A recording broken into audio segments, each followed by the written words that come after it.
नमस्कार, लुधियाना खबरनामा वेखण वाले ਸਾਰੇ ਦਰਸ਼ਕਾਂ ਦਾ ਸਵਾਗਤ ਹੈ। ਮੈਂ ਹਾਂ ਪਰਵਿੰਦਰ। तमाम ਖਬਰਾਂ ਤੇ ਨਜ਼ਰ ਪਾਉਂਦੇ ਹਾਂ। ਸ਼ੁਰੂਆਤ ਕਰਦੇ ਹਾਂ ਸੁਰਖੀਆਂ ਦੇ ਨਾਲ।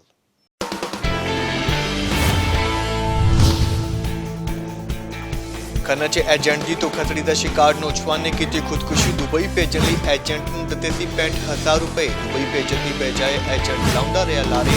ਪੀੜਤ ਨੇ ਨਿਗਲਿਆ ਜ਼ਹਿਰ। ਇਲਾਜ ਦੌਰਾਨ ਹੋਈ ਮੌਤ।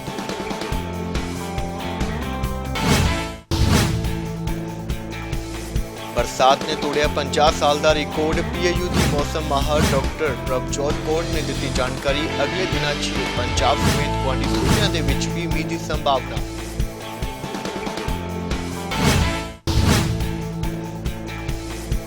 आशा वर्कर ने डिप्टी कमिश्नर दफ्तर का किया कराओ। पांडे खड़का के सूबा सरकार के खिलाफ जताया रोस। उनकी मंग को लेके आवाज की बुलंद। हरियाणा के पैटर्न से तनख्वाहां की की मंग।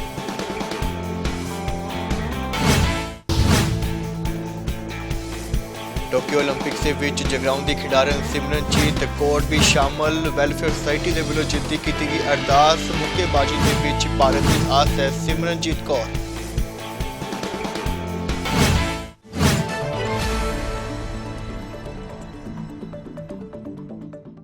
खबरों की शुरुआत करते हैं खन्ना तो, जिथे कि एजेंट की धोखाधड़ी का शिकार पिंड बगली कला के नौजवान ने अपनी जान दे दी है। मृतक की पहचान 27 साल रविदीप सिंह वजों हुई है, जिसने पिंड रसूलड़ा के एजेंट रणधीर सिंह को दुबई भेजने लिए 65,000 रुपए दिते सन। काफ़ी समा बीत जाते भी एजेंट लारे लाउंदा रहा, जिस तो परेशान रविदीप ने जहरीली चीज निकल ली और पटियाला विखे हस्पताल के विच इलाज दौरान उसने दम तोड़ दिता। अंदाज़ी कि रविदीप के घर की आर्थिक स्थिति भी ठीक नहीं है तो पुलिस के वलों परिवारिक मैंबरों के बयानों के आधार पर मामला दर्ज कर लिया गया है। एजेंट की भाल की जा रही है। ਏਜੰਟ ਤੋਂ ਪੈਸੇ ਲੈਣੇ ਸੀਗੇ ਜੀ ਤੇ ਉਹਨੇ ਹੱਥਾਪਾਈ ਕੀਤੀ ਜੀ ਇਹਦੇ ਨਾਲ ਤੇ ਬੇਇੱਜ਼ਤੀ ਮਹਿਸੂਸ ਨਹੀਂ ਹੋਇਆ ਤਾਂ ਚੱਲ ਨਹੀਂ ਜੀ। ਫਿਰ ਘਰੇ ਆ ਕੇ ਉੱਥੇ ਹੀ ਜਦ ਘਰ ਨੂੰ ਆਇਆ ਜੀ ਇੱਥੇ ਪੁਲ ਤਾਂ ਇੱਥੇ ਸੂਏ ਤੇ ਇਹਨੇ ਦਵਾਈ ਪੀ ਲਈ ਪੱਟੀਆਂ ਵਾਲੇ ਸੂਏ ਤੇ। ਜਦੋਂ ਵੀ ਪੈਸੇ ਲੈਣ ਜਾਂਦਾ ਸੀਗਾ ਜੀ ਉਹਦੇ ਨਾਲ ਧੱਕਾ ਹੀ ਕਰਦੇ ਸੀਗੇ ਵੀ ਮੈਂ ਨਹੀਂ ਦੇਣੇ, ਤੂੰ ਕਰ ਲੈ ਜਿਹੜਾ ਕੋਈ ਕਰਨਾ ਵਾ, ਅਸੀਂ ਨਹੀਂ ਦਿੰਦੇ ਪੈਸੇ। ਨਾਮ ਕੀ ਹੈ ਏਜੰਟ ਦਾ? ਜਿੱਥੇ ਏਜੰਟ ਦਾ ਨਾਮ ਗੋਲਡੀ ਆ ਜੀ ਤੇ ਉੱਦਾਂ ਉਹਨੂੰ ਰਣਧੀਰ ਕਹਿੰਦੇ ਨੇ ਜੀ। ਸਾਨਾ ਬਲਦੇਵ ਸਿੰਘ ਹੈ ਜੀ ਉਹਦਾ ਨਾਮ। ਦਫ਼ਤਰ ਕਿੱਥੇ ਖੋਲ੍ਹਿਆ ਹੋਇਆ ਸੀ? ਦਫ਼ਤਰ ਖੰਨੇ ਹੀ ਸੀਗਾ ਜੀ। ਭਾਈ ਨੂੰ ਬ੍ਰਦਰ ਨੂੰ ਪਤਾ ਸੀਗਾ ਜੀ ਜਦੋਂ ਪਹਿਲੀ ਵਾਰੀ ਗਏ ਸੀਗੇ ਉੱਥੇ।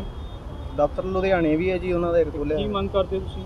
ਮੰਗ ਇਹੀ ਕਰਦੇ ਜੀ ਨਾ ਵੀ ਬਸ ਉਹ ਅੰਦਰ ਹੋਵੇ ਤੇ ਕੱਲ ਨੂੰ ਕਲਾ ਨੂੰ ਕਿਸੇ ਹੋਰ ਦਾ ਮੁੰਡਾ ਨਾ ਇਦਾਂ ਉਹ ਕਰੇ ਜੀ। 25 ਤਰੀਕ ਤੋਂ ਇਹ ਦਾਖਲ ਸੀਗਾ ਭਾਟੀਆ। ਇਹਦੀ ਅੱਜ 29/7/2021 ਨੂੰ ਸਵੇਰ 3 ਵਜੇ ਮੌਤ ਹੋ ਗਈ ਤੇ ਜਿਹੜਾ ਅਸੀਂ ਪਰਚਾ ਦਰਜ ਕਰ ਲਿਆ। ਅਗਲੀ ਕਾਰਵਾਈ ਸ਼ੁਰੂ ਹੈ। ਜਿਹੜਾ ਆਰੋਪੀ ਕਿੱਥੇ ਦਾ ਬੰਦਾ? ਸੁਲੜੇ ਦਾ ਜੀ। ਕੀ ਨਾਮ ਕੀ ਹੈ ਜੀ ਉਹਦਾ? Randhir Singh son of Baldev Singh. ਤੇ ਕੋਈ ਅਰੈਸਟ ਹੋਇਆ ਹਜੇ? ਅਜੇ ਨਹੀਂ, ਅਜੇ ਤਾਂ ਪਰਚਾ ਦੇ ਕੇ ਅਸੀਂ ਪੋਸਟਮਾਰਟਮ ਕਰਾਉਣਾ ਹੈ ਲੜਕੇ ਦਾ। ਉਹ ਤੋਂ ਬਾਅਦ ਫਿਰ ਕਾਰਵਾਈ ਸ਼ੁਰੂ ਹੈ ਜੀ ਸਾਡੀ। ਮੌਨਸੂਨ ਦੀ ਬਰਸਾਤ ਨੇ ਸ਼ਹਿਰ ਦੇ ਵਿੱਚ ਪਾਣੀ ਦੇ ਨਿਕਾਸੀ ਦੇ ਪ੍ਰਬੰਧਾਂ ਦੀ ਪੋਲ ਖੋਲ ਕੇ ਰੱਖ ਦਿੱਤੀ ਹੈ। ਸ਼ਹਿਰ ਦੇ ਮੇਨ ਇਲਾਕਾ ਟਰਾਂਸਪੋਰਟ ਨਗਰ ਦੇ ਵਿੱਚ ਇਸ ਕਦਰ ਬੁਰਾ ਹਾਲ ਹੈ ਕਿ ਬਰਸਾਤ ਕਾਰਨ ਇੱਥੇ ਸੜਕਾਂ ਤੇ ਪਾਣੀ ਭਰ ਜਾਂਦਾ ਹੈ ਤੇ ਕਈ ਦਿਨ ਪਾਣੀ ਦੀ ਨਿਕਾਸੀ ਨਹੀਂ ਹੁੰਦੀ, ਜਿਸ ਕਾਰਨ ਟਰਾਂਸਪੋਰਟਰਾਂ ਨੂੰ ਕਾਫੀ ਦਿੱਕਤਾਂ ਦਾ ਸਾਹਮਣਾ ਕਰਨਾ ਪੈਂਦਾ ਹੈ। ਟਰਾਂਸਪੋਰਟਰਾਂ ਦੀ ਮੰਨੀਏ ਤਾਂ ਪਿਛਲੇ 20 ਸਾਲਾਂ ਤੋਂ ਇੱਥੇ ਸੜਕਾਂ ਦਾ ਨਿਰਮਾਣ ਨਹੀਂ ਹੋਇਆ ਅਤੇ ਇਲਾਕਾ ਨੀਵਾਂ ਹੋਣ ਕਰਕੇ ਬਰਸਾਤ ਦੇ ਦਿਨਾਂ ਦੇ ਵਿੱਚ ਹਾਲਾਤ ਬਦ ਤੋਂ ਬਦਤਰ ਹੋ ਜਾਂਦੇ ਨੇ। ਉਧਰ ਟਰਾਂਸਪੋਰਟਰਾਂ ਦੀ ਸਮੱਸਿਆ ਨੂੰ ਵੇਖਦਿਆਂ ਹੋਇਆਂ ਵਿਧਾਇਕ ਸੁਰਿੰਦਰ ਡਾਵਰ ਦੇ ਵੱਲੋਂ ਇਲਾਕੇ ਦੇ ਵਿੱਚ 2 ਕਰੋੜ ਦੀ ਲਾਗਤ ਨਾਲ ਸੜਕਾਂ ਦੇ ਨਿਰਮਾਣ ਕਾਰਜ ਦੀ ਗੱਲ ਆਖੀ ਗਈ ਹੈ। ਵਾਰਡ ਨੰਬਰ 20 ਦੇ ਵਿੱਚ ਜਿਹੜਾ ਸੜਕਾਂ ਦਾ ਕੰਮ ਹੈ ਲਗਭਗ 2 ਕਰੋੜ ਦੀ ਲਾਗਤ ਦੇ ਨਾਲ ਅੱਜ ਸ਼ੁਰੂ ਕਰਾਉਣ ਵਾਸਤੇ ਜਾ ਰਹੇ ਹਾਂ। ਇਸ ਤੋਂ ਪਹਿਲਾਂ ਵੀ ਮੈਂ ਇੱਕ ਉਦਘਾਟਨ ਕਮ ਸੇ ਕਮ 1 ਕਰੋੜ ਦੀ ਲਾਗਤ ਦੇ ਨਾਲ ਸੀਗਾ, ਉਹਦੀ ਵੀ ਸ਼ੁਰੂਆਤ ਕਰਾ ਕੇ ਗਿਆ। ਟਰਾਂਸਪੋਰਟ ਨਗਰ ਦੇ ਸਾਰੇ ਟਰਾਂਸਪੋਰਟਰਸ ਦੀ ਮੰਗ ਸੀ ਕਿ ਸਾਡੀਆਂ ਸੜਕਾਂ ਦੀ ਬੜੀ ਮਾੜੀ ਹਾਲਤ ਹੈ। 10-15 ਸਾਲ ਹੋ ਗਏ ਸੜਕਾਂ ਨਹੀਂ ਬਣ ਪਾਈਆਂ, ਸੜਕਾਂ ਟੁੱਟੀਆਂ ਹੋਈਆਂ। ਸੋ ਇਹਦੇ ਸੰਬੰਧ ਦੇ ਵਿੱਚ ਮੈਂ ਮੇਅਰ ਨਗਰ ਨਿਗਮ ਲੁਧਿਆਣਾ ਬਲਕਾਰ ਸਿੰਘ ਸੰਧੂ ਜੀ ਨਾਲ ਕੁਝ ਟਰਾਂਸਪੋਰਟਰ ਮੇਰੇ ਨਾਲ ਗਏ। ਰਾਜਾ ਕਾਇਲ ਜੀ ਜਿਹੜੇ ਹਲਕੇ ਦੇ ਪਾਰਸ਼ਦ ਨੇ, ਇਹ ਵੀ ਮੇਰੇ ਨਾਲ ਗਏ। ਅਸੀਂ ਜਾ ਕੇ ਉਹਨਾਂ ਨੂੰ ਰਿਕੁਐਸਟ ਕੀਤੀ ਵੀ ਇਹ ਵੀ ਸਮਾਜ ਦਾ ਹਿੱਸਾ ਹੈ ਔਰ ਸੈਂਟਰਲ ਕੰਸਟੀਚੁਐਂਸੀ 'ਚ ਪੈਂਦੇ ਨੇ। ਠੀਕ ਹੈ, ਇਹਨਾਂ ਦੀਆਂ ਵੋਟਾਂ ਨਹੀਂ ਹੈਗੀਆਂ ਤਾਂ ਮਤਲਬ ਇਹ ਥੋੜ੍ਹਾ ਕਿ ਟੁੱਟੀਆਂ ਸੜਕਾਂ 'ਤੇ ਰਹਿਣਗੇ ਤੇ ਇਹਨਾਂ ਦਾ ਜਿਹੜਾ ਕੰਮ ਹੈ ਉਹ ਅਸੀਂ ਜਲਦੀ ਤੋਂ ਜਲਦੀ ਸ਼ੁਰੂ ਕਰਾਈਏ। ਅੱਜ ਸਾਡੇ ਟਰਾਂਸਪੋਰਟ ਨਗਰ ਵਾਸਤੇ ਬਹੁਤ ਹੀ ਸੁਭਾਗਾ ਦਿਨ ਹੈ।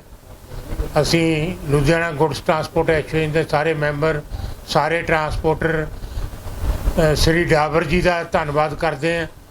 ਅੱਜ ਇਹ ਆਪਣੇ ਕਰ ਕਮਲਾਂ ਦੇ ਨਾਲ ਤਕਰੀਬਨ 2 ਕਰੋੜ ਰੁਪਏ ਦੀਆਂ ਸੜਕਾਂ ਦਾ ਉਦਘਾਟਨ ਕਰ ਰਹੇ ਨੇ। ਹੁਣ ਗੱਲ ਕਰਦੇ ਹਾਂ ਮੌਸਮ ਦੇ ਮਿਜਾਜ਼ ਦੀ। ਮੌਨਸੂਨ ਦੇ ਚਲਦਿਆਂ ਜਿੱਥੇ ਮੌਸਮ ਖੁਸ਼ਗਵਾਰ ਹੈ ਅਤੇ ਬਰਸਾਤ ਕਰਕੇ ਲੋਕਾਂ ਨੂੰ ਗਰਮੀ ਤੋਂ ਰਾਹਤ ਮਿਲੀ ਹੈ, ਉੱਥੇ ਹੀ ਪੰਜਾਬ ਖੇਤੀਬਾੜੀ ਯੂਨੀਵਰਸਿਟੀ ਦੇ ਮੌਸਮ ਮਾਹਰ ਪ੍ਰਭਜੋਤ ਕੌਰ ਸਿੱਧੂ ਨੇ ਵੀ ਦਾਅਵਾ ਕੀਤਾ ਕਿ ਲਗਾਤਾਰ ਹੋ ਰਹੀ ਬਾਰਿਸ਼ ਦੇ ਚਲਦਿਆਂ ਮੌਸਮ ਦੇ ਵਿੱਚ ਤਬਦੀਲੀ ਆਈ ਹੈ, ਜਿਸ ਕਰਕੇ ਪਿਛਲੇ 50 ਸਾਲ ਦਾ ਰਿਕਾਰਡ ਟੁੱਟ ਗਿਆ ਅਤੇ ਆਉਣ ਵਾਲੇ ਦਿਨਾਂ ਦੇ ਵਿੱਚ ਪੰਜਾਬ ਸਮੇਤ ਗੁਆਂਢੀ ਸੂਬਿਆਂ ਦੇ ਵਿੱਚ ਵੀ ਬੱਦਲਬਾਈ ਅਤੇ ਬਾਰਿਸ਼ ਦੀ ਸੰਭਾਵਨਾ ਹੈ। ਅਤੇ ਨਾਲ ਹੀ ਉਹਨਾਂ ਇਹ ਵੀ ਕਿਹਾ ਕਿ ਇਹ ਜੋ ਬਾਰਿਸ਼ ਹੈ ਕਿਸਾਨਾਂ ਲਈ ਕਾਫੀ ਫਾਇਦੇਮੰਦ ਹੈ। ਜਿਹੜੀ ਸਾਨੂੰ ਫੋਰਕਾਸਟ ਆਈ ਸੀ ਤੇ ਆਈਐਮਡੀ ਨੇ ਕਿਹਾ ਸੀ ਕਿ 26 ਜੁਲਾਈ ਤੋਂ ਪੰਜਾਬ ਦੇ ਵਿੱਚ ਐਂਡ ਜਿਹੜੇ ਹੋਰ ਸਾਡੇ ਨਾਰਥ ਦੇ ਮੈਦਾਨੀ ਇਲਾਕੇ ਨੇ ਉਹਦੇ ਵਿੱਚ ਮੌਨਸੂਨ ਫਿਰ ਐਕਟਿਵ ਫੇਸ 'ਚ ਆ ਰਿਹਾ। ਉਹਦੇ ਨਾਲ ਤੁਸੀਂ ਦੇਖ ਸਕਦੇ ਹੋ ਕਿ 26 ਜੁਲਾਈ ਤੋਂ ਹੀ ਤਕਰੀਬਨ ਪਿਛਲੇ 2 ਦਿਨਾਂ ਤੋਂ ਕਾਫੀ ਐਕਟਿਵ ਹੈ ਮੌਨਸੂਨ। ਐਂਡ ਇੱਥੇ ਵੀ ਜ਼ਿਆਦਾਤਰ ਪੂਰੇ ਪੰਜਾਬ ਪ੍ਰਦੇਸ਼ ਦੇ ਵਿੱਚ ਹੀ ਲਾਈਟ ਟੂ ਮੋਡਰੇਟ ਜਾਂ ਕਈ ਥਾਵਾਂ 'ਤੇ ਹੈਵੀ ਰੇਨਫਾਲ ਵੀ ਹੋਈ ਹੈ। ਐਂਡ ਇਹ ਸਿਸਟਮ ਫਿਲਹਾਲ ਜਿਹੜਾ ਹੈਗਾ ਹੈ 30 ਜੁਲਾਈ ਤੱਕ ਐਕਟਿਵ ਹੈ। ਉਹਦੇ ਬਾਅਦ ਹਾਲਾਂਕਿ ਸਿਸਟਮ ਥੋੜ੍ਹਾ ਵੀਕ ਹੋ ਜਾਏਗਾ ਐਂਡ ਪਰ ਪੰਜਾਬ ਦੇ ਵਿੱਚ ਬੱਦਲਬਾਈ ਵਾਲਾ ਮੌਸਮ ਅਤੇ ਨਾਲ ਦੇ ਨਾਲ ਕਿਤੇ ਕਿਤੇ ਹਲਕੀ ਤੋਂ ਦਰਮਿਆਨੀ ਵਰਖਾ ਵੀ ਹੋ ਸਕਦੀ ਹੈ। ਹਾਲਾਂਕਿ ਜਿਹੜਾ ਮੇਨ ਆਪਾਂ ਕਹਿ ਸਕਦੇ ਹਾਂ ਪਾਰਟ ਉਹ ਪਾਸ ਕਰ ਗਿਆ ਹੈ ਐਂਡ ਪੰਜਾਬ ਪ੍ਰਦੇਸ਼ 'ਚ ਕਾਫੀ ਵਾਈਡ ਸਪਰੈਡ ਰੇਨਫਾਲ ਹੋ ਚੁੱਕੀ ਹੈ।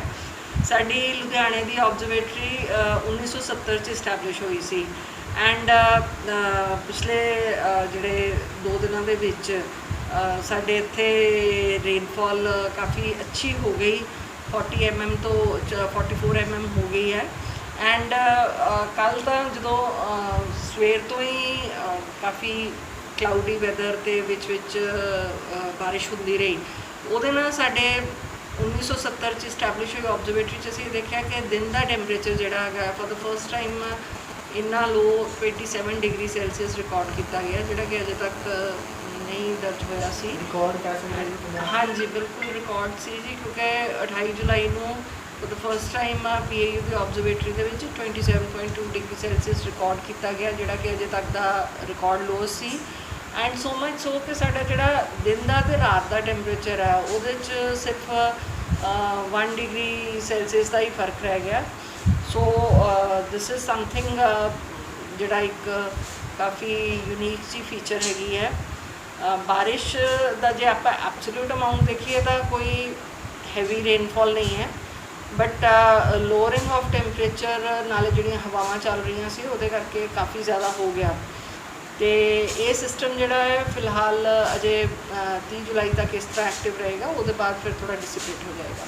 ਹੱਕੀ ਮੰਗਾਂ ਨੂੰ ਲੈ ਕੇ ਮੁਲਾਜ਼ਮ ਵਰਗ ਸੰਘਰਸ਼ ਦੀ ਰਾਹ ਤੇ ਲੁਧਿਆਣਾ ਦੇ ਵਿੱਚ ਵੀ ਆਸ਼ਾ ਵਰਕਰਾਂ ਦੇ ਵੱਲੋਂ ਡਿਪਟੀ ਕਮਿਸ਼ਨਰ ਦਫ਼ਤਰ ਦਾ ਘਿਰਾਵ ਕੀਤਾ ਗਿਆ। ਪਾਂਡੇ ਖੜਕਾ ਕੇ ਸੂਬਾ ਸਰਕਾਰ ਦੇ ਖਿਲਾਫ ਰੋਸ ਮੁਜ਼ਾਹਰਾ ਕੀਤਾ ਗਿਆ। ਆਸ਼ਾ ਵਰਕਰ ਯੂਨੀਅਨ ਦੀ ਪ੍ਰਧਾਨ ਰਾਜਵੀਰ ਕੌਰ ਨੇ ਕਿਹਾ ਕਿ ਨਿਗੂਣੀਆਂ ਤਨਖਾਹਾਂ ਦੇ ਵਿੱਚ ਘਰ ਦਾ ਗੁਜ਼ਾਰਾ ਚਲਾਉਣਾ ਬੇਹੱਦ ਮੁਸ਼ਕਿਲ ਹੈ। ਉਹਨਾਂ ਕਿਹਾ ਕਿ ਕਰੋਨਾ ਕਾਲ ਦੇ ਵਿੱਚ ਆਸ਼ਾ ਵਰਕਰਾਂ ਦੇ ਵੱਲੋਂ ਜੀ ਤੋੜ ਮਿਹਨਤ ਕੀਤੀ ਗਈ, ਪਰ ਫਿਰ ਵੀ ਸਰਕਾਰ ਦੇ ਵੱਲੋਂ ਉਹਨਾਂ ਦੀਆਂ ਮੰਗਾਂ ਤੇ ਗੌਰ ਨਹੀਂ ਕੀਤਾ ਜਾ ਰਿਹਾ। ਉਹਨਾਂ ਮੰਗ ਕੀਤੀ ਹੈ ਕਿ ਹਰਿਆਣਾ ਦੇ ਪੈਟਰਨ ਤੇ ਹੀ ਪੰਜਾਬ ਦੇ ਵਿੱਚ ਆਸ਼ਾ ਵਰਕਰਾਂ ਨੂੰ ਤਨਖਾਹ ਦਿੱਤੀ ਜਾਏ। ਕੋਈ ਜ਼ਿਆਦਾ ਵੱਡੀਆਂ ਮੰਗਾਂ ਨਹੀਂ ਆ ਸਾਡੀਆਂ, ਇੱਕ ਸਿਰਫ 4000 ਰੁਪਈਆ ਇਹਨਾਂ ਨੂੰ ਅਸੀਂ ਕਿਹਾ ਵੀ ਹਰਿਆਣਾ ਪੈਟਰਨ ਜਿਹੜਾ ਕਿ ਫਿਕਸ 4000 ਰੁਪਈਆ ਦੇ ਰਹੇ ਆ, ਉਹ 4000 ਰੁਪਈਆ ਸਾਨੂੰ ਲਾਗੂ ਕੀਤਾ ਜਾਵੇ। ਉਹ 4000 ਰੁਪਈਆ ਦੇਣ ਤੇ ਇਹਨਾਂ ਨੇ ਸਾਨੂੰ 2008 ਤੋਂ ਲੈ ਕੇ ਹੁਣ ਤੱਕ ਸਾਡੇ ਘੜੀਸੇ ਪਾਏ ਹੋਏ ਆ। ਕੋਵਿਡ ਮਹਾਮਾਰੀ ਦਾ ਕੰਮ ਕਿੰਨੇ ਜ਼ੋਰਾਂ ਸ਼ੋਰਾਂ ਦੇ ਨਾਲ ਚੱਲ ਰਿਹਾ। ਸਾਨੂੰ ਪਹਿਲਾਂ ਏਰੀਏ ਦੇ ਵਿੱਚ ਵੀ ਬਹੁਤ ਕੰਮ ਸੀ, ਪ੍ਰੈਗਨੈਂਟ ਲੇਡੀਜ਼ ਨੂੰ ਦੇਖਣਾ, ਬੱਚਿਆਂ ਦੇ ਟੀਕੇ ਬਾਰੇ, ਕੋਈ ਟੀਵੀ ਦਾ ਪੇਸ਼ੈਂਟ ਆ, ਕੋਈ ਸ਼ੂਗਰ ਦਾ ਆ, ਕੋਈ BP ਦਾ, ਕੋਈ ਕੈਂਸਰ ਦਾ, ਉਹ ਸਾਰੇ ਸਾਡੇ ਅੰਡਰ ਸੀ, ਅਸੀਂ ਸਾਰੇ ਉਹ ਦੇਖਦੇ ਸੀਗੇ। ਪਰ ਜਦੋਂ ਦਾ ਕੋਵਿਡ ਆਇਆ ਆ ਸਾਨੂੰ ਆਪਣੀ ਰੋਟੀ ਪਾਣੀ ਵੀ ਸਾਡਾ ਭੁੱਲ ਚੁੱਕਾ ਆ। ਪਰ ਸਰਕਾਰ ਸਾਨੂੰ ਰੀੜ੍ਹ ਦੀ ਹੱਡੀ ਦੱਸ ਰਹੀ ਆ ਵੀ ਇਹ ਆਸ਼ਾ ਵਰਕਰ ਸਾਡੇ ਰੀੜ੍ਹ ਦੀ ਹੱਡੀ ਆ। ਇਹ ਰੀੜ੍ਹ ਦੀ ਹੱਡੀ ਨੂੰ ਸਰਕਾਰ ਦਿੰਦੀ ਕੀ ਆ? ਮੈਂ ਪੁੱਛਣਾ ਚਾਹੁੰਦੀ ਆ 4000 ਦੇ ਨਾਲ ਇਹ ਆਪਣਾ ਘਰ ਚਲਾ ਕੇ ਦੱਸਣ, ਕੈਪਟਨ ਸਰਕਾਰ ਆਪਣਾ ਘਰ ਚਲਾਉਣ, ਮੋਦੀ ਸਰਕਾਰ ਆਪਣਾ ਘਰ ਚਲਾਉਣ। ਜੇ ਉਹ ਚਲਾ ਸਕਦੇ ਤਾਂ ਅਸੀਂ ਵੀ ਚਲਾ ਲਵਾਂਗੇ। ਉਹ ਹਜੇ ਕਹਿੰਦੇ ਆ ਕਿ ਆਸ਼ਾ ਵਰਕਰ ਸਾਡੀ ਰੀੜ੍ਹ ਦੀ ਹੱਡੀ ਆ। ਇਹ ਰੀੜ੍ਹ ਦੀ ਹੱਡੀ ਨੂੰ ਇਹਨਾਂ ਨੇ ਤੋੜ ਕੇ ਰੱਖ ਦਿੱਤਾ ਆ। ਅਗਰ ਸਾਡੀ ਇਹਨਾਂ ਨੇ ਇਹ ਮੰਗ ਨਾ ਜੇ ਸਾਡੀ ਮੰਗ ਇਹਨਾਂ ਨੇ ਨਾ ਪੂਰੀ ਕੀਤੀ, ਅਸੀਂ ਸੜਕਾਂ ਜਾਮ ਕਰਾਂਗੇ, ਅਸੀਂ ਚੰਡੀਗੜ੍ਹ ਵੀ ਧਰਨਾ ਲਾਵਾਂਗੇ, ਅਸੀਂ ਪਟਿਆਲੇ ਵੀ ਲਾਵਾਂਗੇ, ਅਸੀਂ ਦਿੱਲੀ ਤੱਕ ਵੀ ਜਾਵਾਂਗੇ, ਅਸੀਂ ਹਾਈਵੇ ਸਾਰੇ ਹੀ ਜਾਮ ਕਰਾਂਗੇ। ਯੂਨਾਈਟਿਡ ਸਾਈਕਲ ਮੈਨੂਫੈਕਚਰਿੰਗ ਐਸੋਸੀਏਸ਼ਨ ਦੇ ਮੈਂਬਰਾਂ ਦੇ ਵੱਲੋਂ ਡਿਪਟੀ ਕਮਿਸ਼ਨਰ ਨਾਲ ਮੁਲਾਕਾਤ ਕੀਤੀ ਗਈ ਤੇ ਮੌਜੂਦਾ ਪ੍ਰਧਾਨ ਤੇ ਧੱਕੇਸ਼ਾਹੀ ਦੇ ਆਰੋਪ ਲਗਾਏ ਗਏ ਨੇ। ਐਸੋਸੀਏਸ਼ਨ ਮੈਂਬਰਾਂ ਦਾ ਕਹਿਣਾ ਹੈ ਕਿ ਪ੍ਰਸ਼ਾਸਨਿਕ ਹੁਕਮਾਂ ਦਾ ਹਵਾਲਾ ਦਿੰਦਿਆਂ ਉਹਨਾਂ ਨੂੰ ਚੋਣਾਂ ਸੰਬੰਧੀ ਹੋਈ ਬੈਠਕ ਦੇ ਵਿੱਚ ਸ਼ਾਮਲ ਨਹੀਂ ਹੋਣ ਦਿੱਤਾ ਗਿਆ। ਜਦੋਂ ਇਸ ਸੰਬੰਧੀ ਸਮੂਹ ਮੈਂਬਰਾਂ ਦੇ ਵੱਲੋਂ ਡਿਪਟੀ ਕਮਿਸ਼ਨਰ ਨਾਲ ਗੱਲਬਾਤ ਕੀਤੀ ਗਈ ਤਾਂ ਡਿਪਟੀ ਕਮਿਸ਼ਨਰ ਨੇ ਸਪਸ਼ਟ ਕੀਤਾ ਕਿ ਅਜਿਹਾ ਕੋਈ ਹੁਕਮ ਉਹਨਾਂ ਦੇ ਵੱਲੋਂ ਜਾਰੀ ਨਹੀਂ ਕੀਤੇ ਗਏ ਸਨ। ਮੈਂਬਰਾਂ ਦਾ ਕਹਿਣਾ ਹੈ ਕਿ ਐਸੋਸੀਏਸ਼ਨ ਦਾ ਪ੍ਰਧਾਨ ਧੱਕੇਸ਼ਾਹੀ ਕਰਦਾ ਅਤੇ ਕਿਸੇ ਵੀ ਵਪਾਰੀ ਦੀ ਸਾਰ ਨਹੀਂ ਲਈ ਜਾ ਰਹੀ। ਐਗਜ਼ੈਕਟਿਵ ਦੀ ਮੀਟਿੰਗ ਸੀ, ਉਹਦੇ ਵਿੱਚ ਜੋ ਪ੍ਰਸ਼ਾਸਨ ਦੇ ਨਾਂ ਦੇ ਉੱਤੇ ਧੋਖਾ ਕੀਤਾ ਗਿਆ ਬਾਕੀ ਸਾਰੇ ਮੈਂਬਰਾਂ ਦੇ ਨਾਲ, ਸੀਨੀਅਰ ਮੈਂਬਰ ਜਾਂ ਜਿਹੜੇ ਪਾਸਟ ਪ੍ਰੈਜ਼ੀਡੈਂਟ ਸੀਗੇ, ਉਹਦੇ ਕਰਕੇ ਅਸੀਂ ਅੱਜ ਡੀਸੀ ਸਾਹਿਬ ਨੂੰ ਮਿਲਣ ਆਏ ਵੀ ਡੀਸੀ ਸਾਹਿਬ ਤੁਸੀਂ ਇਹ ਆਰਡਰ ਕੱਲ੍ਹ ਕੀਤੇ ਆ। ਉਹ ਕਹਿੰਦੇ ਮੈਨੂੰ ਤਾਂ ਉਹਨਾਂ ਨੇ ਇਹ ਕਿਹਾ ਸੀ ਵੀ ਸਾਨੂੰ ਲੱਗਦਾ ਉੱਥੇ ਹੱਲਾ ਹੁੱਲਾ ਹੋਏਗਾ, ਕੋਈ ਪ੍ਰੋਬਲਮ ਆਏਗੀ, ਇਸ ਕਰਕੇ ਤੁਸੀਂ ਉੱਥੇ ਲਾਅ ਐਂਡ ਆਰਡਰ ਵਾਸਤੇ ਪੁਲਿਸ ਨੂੰ ਭਜਵਾ ਦਿਓ। ਅਤੇ ਅਸੀਂ ਨਾਲ ਇੱਕ ਤਹਿਸੀਲਦਾਰ ਸਾਹਿਬ ਨੂੰ ਭੇਜਿਆ। ਉਹਨਾਂ ਨੇ ਜਾ ਕੇ ਜਦੋਂ ਉੱਥੇ ਸਾਨੂੰ ਦੱਸੀ ਗੱਲ ਵੀ ਅਸੀਂ ਸਿਰਫ ਇੰਨੇ ਬੰਦਿਆਂ ਨੂੰ ਐਂਟਰ ਕਰਨ ਦੇਣਾ, ਜਿਹੜੀ ਆ ਲਿਸਟ ਸਾਨੂੰ ਪ੍ਰਧਾਨ ਨੇ ਦਿੱਤੀ, ਦੂਜਿਆਂ ਨੂੰ ਨਹੀਂ ਜਾਣ ਦੇਣਾ। ਜਦੋਂ ਡੀਸੀ ਸਾਹਿਬ ਨੇ ਗੱਲ ਕੀਤੀ, ਕਹਿੰਦੇ ਮੈਂ ਇਹ ਕੋਈ ਆਰਡਰ ਨਹੀਂ ਕੀਤੇ ਸੀਗੇ ਵੀ ਬਾਕੀ ਬੰਦੇ ਨਹੀਂ ਜਾ ਸਕਦੇ। ਜਿਹੜਾ 58 ਸਾਲ ਦੀ ਹਿਸਟਰੀ ਦੇ ਵਿੱਚ ਹੁੰਦਾ ਰਿਹਾ ਉੱਦਾਂ ਹੀ ਹੋਣਾ ਚਾਹੀਦਾ ਸੀ। ਇਹ ਸਾਰਾ ਗਲਤ ਕੀਤਾ ਗਿਆ। ਅਸੀਂ ਉਹਨਾਂ ਨੂੰ ਇਹੀ ਕਿਹਾ ਜੀ ਜੋ ਹੁਣ ਕੱਲ੍ਹ ਦਾ ਜੋ ਹੋ ਗਿਆ, ਜਿਹੜੇ ਤੇ ਕਹਿੰਦੇ 70 ਮੈਂਬਰ ਅਸੀਂ ਬਣਾ ਲਾਂਗੇ, ਡੀਸੀ ਸਾਹਿਬ ਨੂੰ ਕਹਿ ਕੇ ਅਸੀਂ ਉਹ ਕਹਿ ਕੇ ਆਏ ਆ ਵੀ ਉਹ ਹੁਣ ਨਹੀਂ ਬਣਨੇ ਚਾਹੀਦੇ, ਕਿਉਂਕਿ ਜਦ ਡੇਟ ਅਨਾਊਂਸ ਹੋ ਗਈ ਆ, ਹੁਣ ਉਹ ਮੈਂਬਰ ਜਿਹੜੇ ਆ ਅਗਲੀ ਜਿਹੜੀ ਵੀ ਐਗਜ਼ੈਕਟਿਵ ਆਏਗੀ ਉਹ ਕਰੇਗੀ। ਦੇਖੋ ਮਾਹੌਲ ਜਿਹੜਾ ਇਸ ਤਰ੍ਹਾਂ ਵਾ ਕਿ ਕੱਲ ਜੋ ਹਾਲਾਤ ਸੀਗੇ ਕਿ ਚਾਵਲਾ ਜੀ ਕਿਸੇ ਗੱਲ ਦਾ ਜਵਾਬ ਨਹੀਂ ਦੇ ਸਕੇ, ਚਾਵਲਾ ਜੀ ਕਿਸੇ ਗੱਲ ਦਾ ਜਵਾਬ ਨਹੀਂ ਦੇ ਸਕੇ ਸਿਵਾਏ ਵੈਕਸੀਨੇਸ਼ਨ ਤੋਂ, ਸਿਵਾਏ ਵੈਕਸੀਨੇਸ਼ਨ ਤੋਂ ਕਿਸੇ ਵੀ ਮੁੱਦੇ ਦੇ ਉੱਤੇ ਬਦਲਾਅ ਹੋਇਆ ਉੱਥੇ ਜੀ। ਉਹਨਾਂ ਨੇ ਕਿਹਾ ਸੀ ਬਦਲਾਅ ਕਾਫੀ ਆਏਗਾ। ਨਹੀਂ, ਬਦਲਾਅ ਨਹੀਂ ਆਇਆ। ਦਫ਼ਤਰ ਨੂੰ ਰੰਗ ਰੋਗਨ ਵਧੀਆ ਕਰਵਾ ਕੇ ਦਿੱਤਾ ਉਹਨਾਂ ਨੇ। ਜਿਹੜੀਆਂ ਸਰਪਲਸ ਪੈਸਾ ਇਸ ਐਸੋਸੀਏਸ਼ਨ ਦਾ ਪਿਆ ਸੀ ਉਹ ਸਾਰਾ ਖਰਚ ਦਿੱਤਾ, ਠੀਕ ਹੈ, ਔਰ ਐਸੋਸੀਏਸ਼ਨ ਨੂੰ ਕਰਜ਼ਾਈ ਕਰਤਾ। ਇਹ ਸਿਰਫ ਇਹਨਾਂ ਦੀ ਟੈਨਿਓਰ 'ਚ ਹੋਇਆ, ਅੱਜ ਤੋਂ ਪਹਿਲਾਂ ਨਹੀਂ ਹੋਇਆ। ਸੋ ਮੈਂ ਗੱਲ ਕਰਦਾ ਵਾ ਕਿ ਜਿਹੜੇ ਆਉਣ ਵਾਲੇ ਸਮੇਂ ਦੇ ਵਿੱਚ ਜਿਹੜੇ 3 ਸਤੰਬਰ ਨੂੰ ਇਲੈਕਸ਼ਨ ਡਿਕਲੇਅਰ ਹੋ ਗਏ ਨੇ, ਉਹਦੇ ਵਿੱਚ ਲੋਕ ਇਹਨਾਂ ਨੂੰ ਸਬਕ ਸਿਖਾਉਣਗੇ ਔਰ ਦੱਸਣਗੇ, ਇਹਨਾਂ ਤੋਂ ਸਵਾਲ ਪੁੱਛਣਗੇ, ਜਵਾਬ ਮੰਗਣਗੇ। ਬੁਲੇਟਿਨ ਦੇ ਵਿੱਚ ਹੁਣ ਵੇਲੇ ਇੱਕ ਬ੍ਰੇਕ ਦਾ, ਜਲਦ ਹਾਜ਼ਰ ਹੋ ਰਹੇ ਕੁਝ ਹੋਰ ਖਬਰਾਂ ਦੇ ਨਾਲ। ਤੁਸੀਂ ਵੇਖਦੇ ਰਹੋ ਲੁਧਿਆਣਾ ਖਬਰਨਾਮਾ।